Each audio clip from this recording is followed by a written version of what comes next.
പെട്ടെന്ന് ചിന്തിക്കാനും തീരുമാനം എടുക്കാനും ആക്ഷൻ എടുക്കാനും ഒക്കെ നമുക്ക് പലപ്പോഴും പല സ്ട്രഗിൾസും ഉണ്ടാവാറുണ്ട്.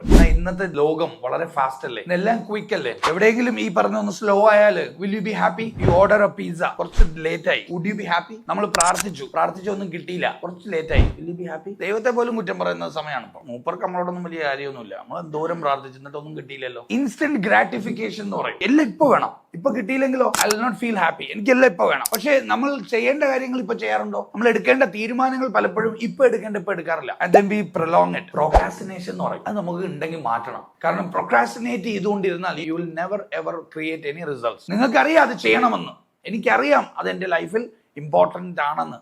But then I don't do it. Why? Because it become a habit. അതൊരു ഹാബിറ്റായി. ഞാൻ എപ്പോഴും പറയും, there are two P's. One is procrastination. അങ്ങനെയുള്ളവർ ഒരിക്കലും എൻഡ് ചെയ്യില്ല, ഒരു റിസൾട്ടും ഉണ്ടാക്കൂല. രണ്ടാമത്തത് പെർഫെക്ഷനിസ്റ്റുകളാണ്. എല്ലാം പെർഫെക്റ്റ് ആക്കിയിട്ടേ ചെയ്യുള്ളൂ എന്നുള്ള ചിന്തയുള്ളവരാണ്. അവരും ഒരിക്കലും സ്റ്റാർട്ട് ചെയ്യില്ല. സ്റ്റാർട്ട് ചെയ്തില്ലെങ്കിൽ റിസൾട്ട് ഉണ്ടാവോ? എൻഡ് ചെയ്തില്ലെങ്കിൽ റിസൾട്ട് ഉണ്ടാവോ? അപ്പൊ ഈ രണ്ട് ട്രയറ്റ് നമുക്ക് എവിടെ ഉണ്ടെങ്കിൽ നമ്മൾക്ക് റിസൾട്ട് ഉണ്ടാവില്ല.